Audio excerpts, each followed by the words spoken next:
뵐 수 있도록 함께하여 주시옵소서. 감사드리며 예수님의 이름으로 기도합니다. 아멘. 오늘 함께 나눌 하나님의 말씀은 사무엘상 3장 1절로 10절까지의 말씀입니다. 사무엘상 3장 1절부터 10절까지의 말씀입니다. 저와 여러분이 한 절씩 교독하여 읽도록 하겠습니다. 아이 사무엘이 엘리 앞에서 여호와를 섬길 때에는 여호와의 말씀이 희귀하여 이상이 흔히 보이지 않았더라.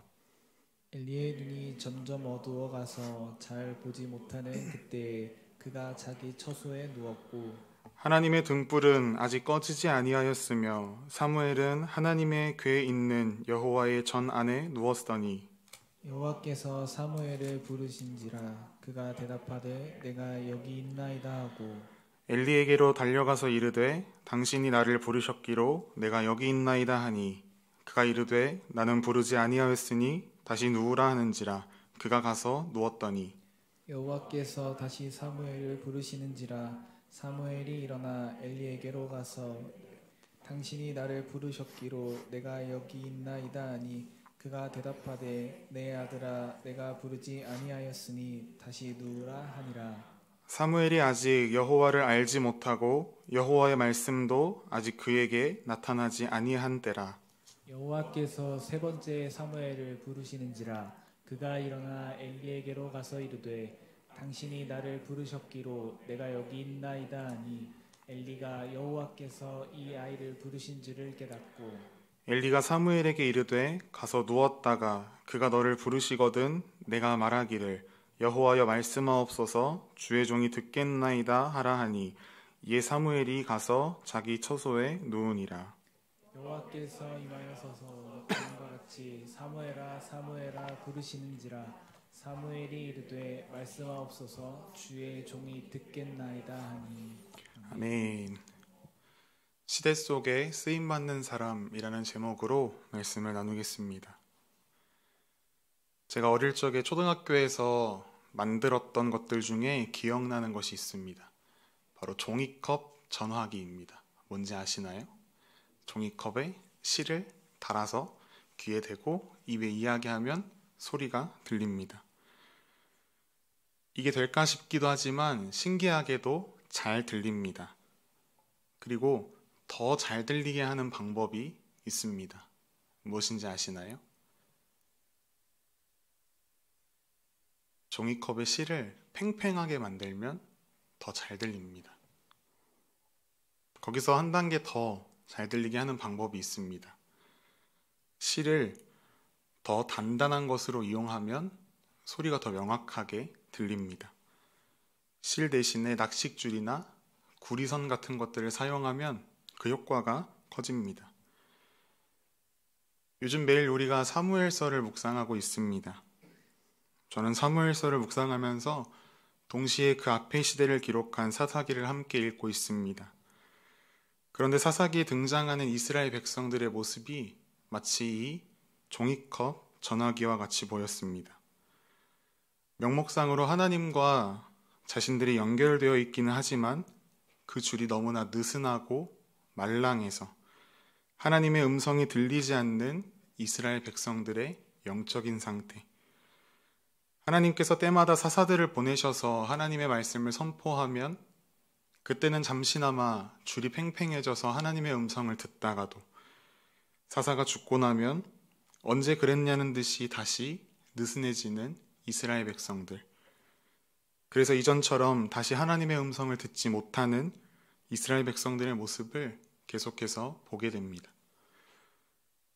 원래 하나님께서는 제사장들을 통해서 하나님의 뜻을 보이셨습니다.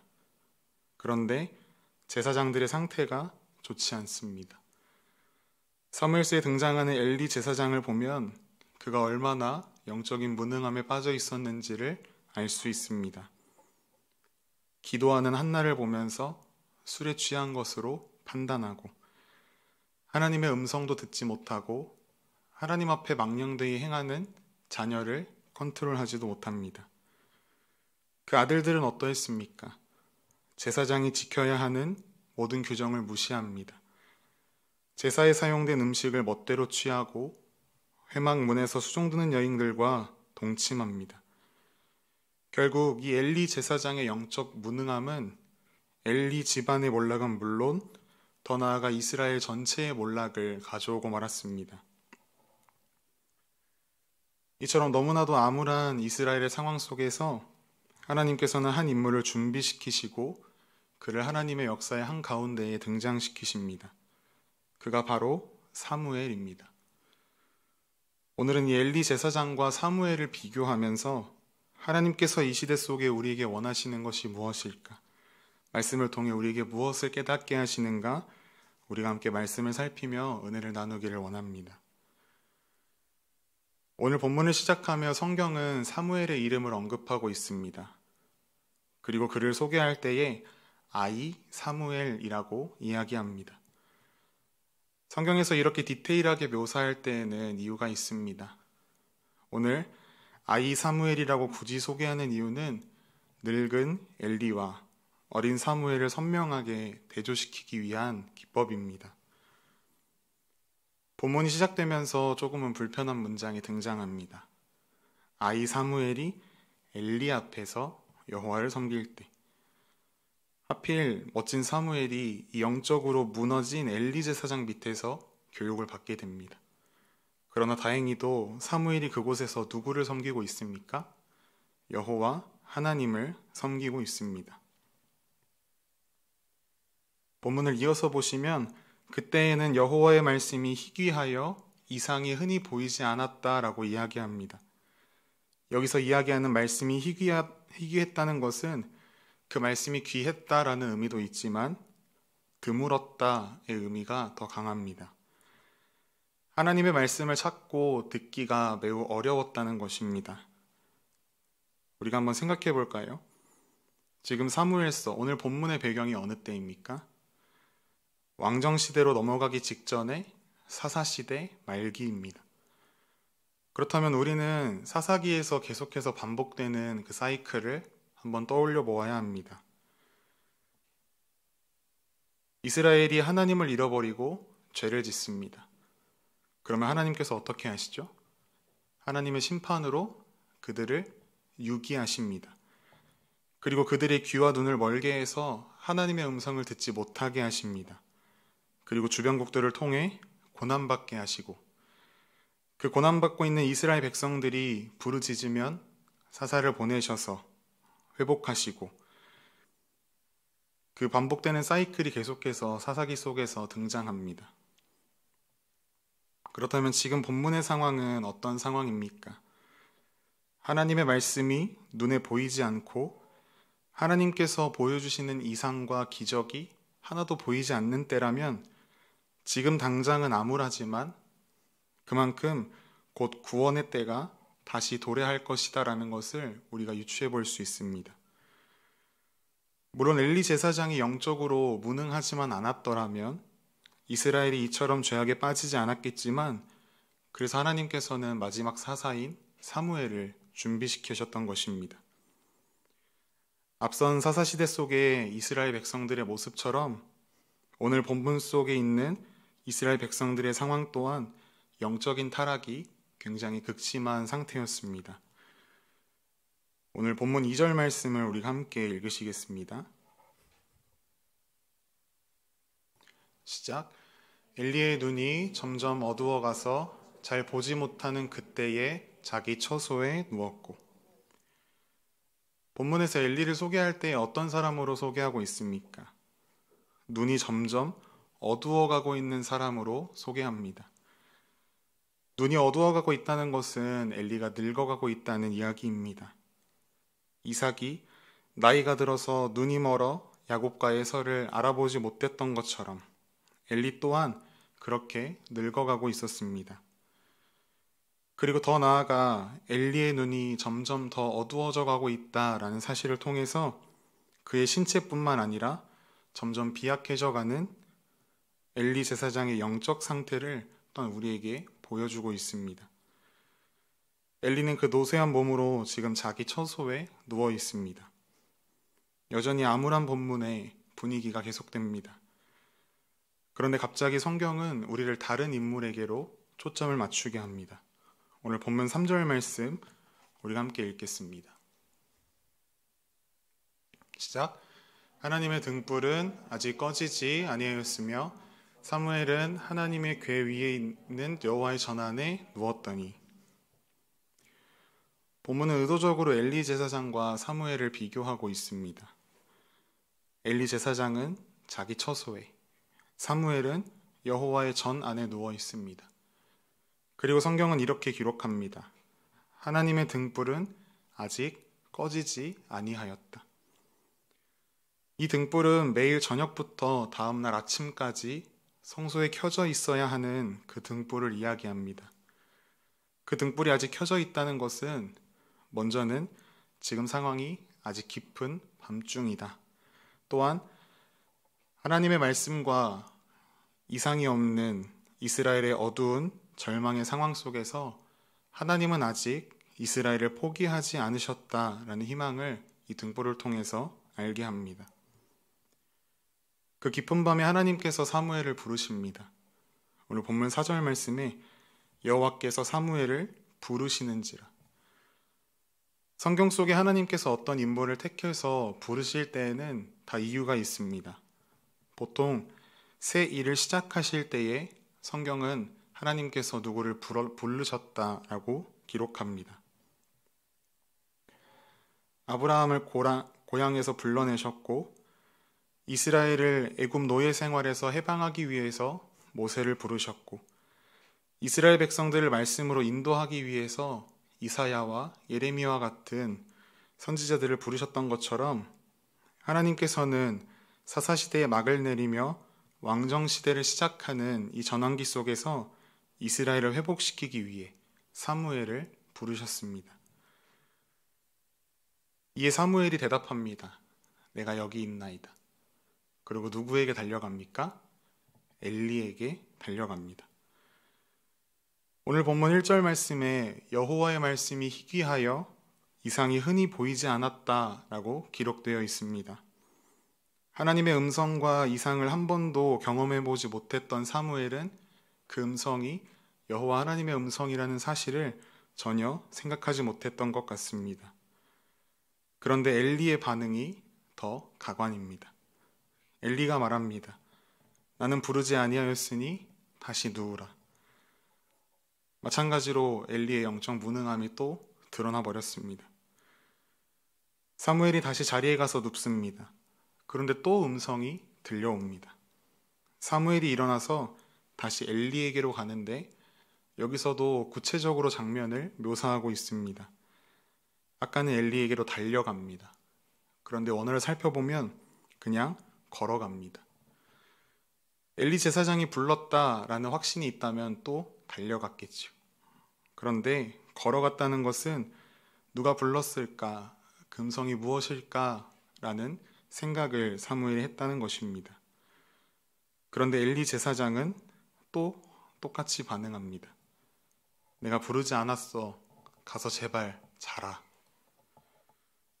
그리고 7절에서 이 상황을 이렇게 설명합니다. 사무엘이 아직 여호와를 알지 못하고 여호와의 말씀도 아직 그에게 나타나지 아니한 때라. 사무엘은 율법적으로는 하나님을 알았습니다. 그런데 개인적인 체험을 통해 하나님을 만나지는 못했습니다. 하나님 또한 아직 그에게 말씀으로 보이시지는 않으셨습니다. 세 번째, 하나님께서는 사무엘을 부르십니다. 어째 생각해보면 그냥 사무엘아 사무엘아 내가 여호와니라 라고 말씀해 주시면 속 시원할 텐데 계속해서 사무엘을 부르기만 하십니다. 그 이유가 무엇이겠습니까? 엘리 제사장이 깨닫기를 기다리시는 것입니다. 세 번째, 사무엘이 엘리 자신을 찾아오고 나서야 그때 비로소 그 음성이 여호와 하나님의 음성이었다라는 것을 이 엘리가 깨닫습니다.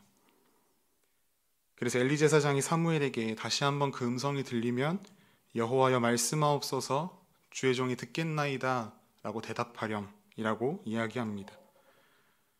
그리고 여호와께서 다시 사무엘을 부르시고 사무엘은 엘리 제사장이 일러준 대로 하나님 앞에 대답합니다. 그렇게 대답하니 여호와 하나님께서 사무엘에게 엘리 가문을 심판하실 내용을 오늘 본문 이후로 알려주십니다. 엘리는 그 이야기를 사무엘을 통해서 듣습니다. 그런데 여러분, 무언가 그림이 조금 이상하지 않으십니까? 본래 하나님의 음성을 들어야 하는 사람, 심판의 메시지를 들어야 하는 사람이 누구입니까? 엘리입니다. 본인이 제사장인데 하나님의 음성을 본인이 듣지 못하고 사무엘을 통해서 하나님의 음성을 듣고 있습니다. 이미 이스라엘의 영적 리더십이 엘리가 아니라 사무엘에게로 옮겨졌습니다. 이제 하나님께서는 사무엘을 통해서 이스라엘이 하나님의 말씀을 듣게 하십니다. 오늘 본문 같은 장 19절 이후로는 이렇게 이야기하고 있습니다. 성경이 있으신 분들은 함께 보시면 좋을 것 같습니다.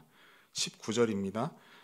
여호와께서 그와 함께 계셔서 그의 말이 하나도 땅에 떨어지지 않게 하시니 단에서부터 브엘세바까지 온 이스라엘이 사무엘은 여호와의 선지자로 세우심을 입은 줄을 알았더라. 단에서부터 브엘세바까지라는 것은 온 이스라엘을 지칭하는 말입니다. 즉, 온 이스라엘이 사무엘을 여호와의 선지자로 인정했다라는 것입니다. 또한 여호와 하나님께서 사무엘과 함께 하셔서 그의 말이 하나도 땅에 떨어지지 않게 하셨습니다. 그랬더니 어떤 일이 일어났냐면 오늘 4장 1절에 사무엘의 말이 온 이스라엘에 전파되니라. 여기에서 말하고 있는 사무엘의 말이 무엇입니까? 바로 하나님의 말씀입니다. 바꿔 말하면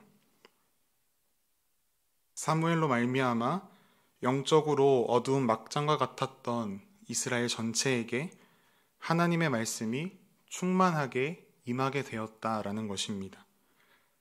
사무엘 한 사람이 하나님 앞에 바로 서니 또 하나님께서 그를 택하셔서 세상 가운데 보이시니 그를 통해 온 백성이 하나님의 말씀을 마음에 새기게 되었습니다.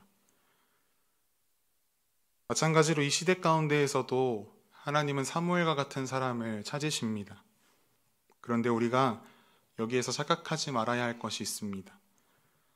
사무엘이 어느 날 갑자기 이스라엘 역사에 나타난 인물이 아니다라는 것이죠. 세계적인 구약 학자인 월터 부르그만이라는 학자가 이런 말을 했습니다. 하나님의 일하심의 방식은 사회성을 가진다. 이 말이 무슨 의미일까요? 쉽게 말하면 시간을 통해 역사하신다라는 것입니다. 하나님께서 어린 사무엘에게 이스라엘을 회복시키시기 위한 사명을 부여하셨습니다. 그리고는 어떻게 하셨습니까? 마치 뻥튀기 기계에 넣고 터치는 것처럼 사무엘을 갑자기 어른이 되게 하셔서 이스라엘 백성들 앞에 내놓지 않으셨습니다. 물론 하나님께서는 전지전능하셔서 말씀만으로 모든 것을 이루실 수 있으신 분이십니다. 그러나 하나님께서는 그 방법이 아니라 사무엘이 어려서 사명을 받고 점점 자라가는 그 시간을 겪게 하셨습니다. 그래서 어린 사무엘이 갑자기 성인이 된 것이 아니라 점점 자라갑니다. 사무엘상 2장 21절, 3장 19절을 보면 사무엘이 여호와 앞에서 자라갔다라는 것을 우리는 볼 수 있습니다. 또 사무엘이 항상 여호와를 섬겼다라는 표현이 사무엘상 여러 군데에서 발견됩니다. 사무엘은 그냥 막연하게 자라지 않았습니다. 하나님을 온전히 섬기며 하나님께서 주신 소명을 붙잡고 쫓으며 살아갔습니다. 그렇게 조금씩 준비되고 성장한 사무엘을 하나님께서 사용하셨습니다. 이제 이 원리를 우리에게 적용해 보겠습니다. 하나님께서 여러분들 각자마다 소명을 주시고 각자마다 계획을 가지고 계십니다. 그런데 그것을 준비하는 것은 누가 해야 하는 것입니까? 바로 우리가 해야 합니다. 시간을 지내며 한 걸음 한 걸음씩 우리가 준비해야 합니다. 사무엘은 어릴 때부터 준비되고 자라서 온 이스라엘에게 선한 영향력을 끼치는 인물이 되었습니다. 우리도 언제든 하나님께서 하나님 나라의 일에 우리를 사용하실 수 있도록 준비되어야 합니다. 그렇다면 어떻게 하는 것이 준비하는 것입니까? 우리가 기억해야 하는 것이 있습니다. 종이컵 전화기. 이걸 떠올리십시오. 하나님과 우리의 관계가 느슨함 없이 팽팽하여 어떠한 세상의 상황 속에서도 하나님의 음성을 언제든지 들을 수 있는 준비를 해야 합니다. 또한 하나님과 우리의 관계를 더욱 단단하게 연결해서 더 명료하게 하나님의 마음을 알 수 있는 준비를 해야 합니다. 시대마다 하나님께서 사용하시는 사람이 있습니다. 시대마다 하나님께서 사용하시는 교회가 있습니다. 사사시대에는 사사들을 통해 일하셨고, 왕정시대에는 사무엘 선지자를 시작으로 여러 왕들을 통해 일하셨습니다. 또한 신약시대에는 사도들을 통해서 일하셨습니다. 이 시대 가운데에서도 이처럼 하나님께서 들어 사용하실 일꾼이 필요합니다. 하나님의 말씀을 굳게 붙들고 살아가는 주의 자녀들이 필요합니다. 그 주인공이 우리 모두가 되었으면 좋겠습니다. 그 주인공이 우리 지성교회가 되었으면 좋겠습니다. 사무엘과 같이 어두운 시대 가운데에 온전히 하나님의 말씀만을 밝히 비추고 정의가 무너진 이 땅 가운데에 하나님의 공의를 선포하는 우리 삶이 되기를 간절히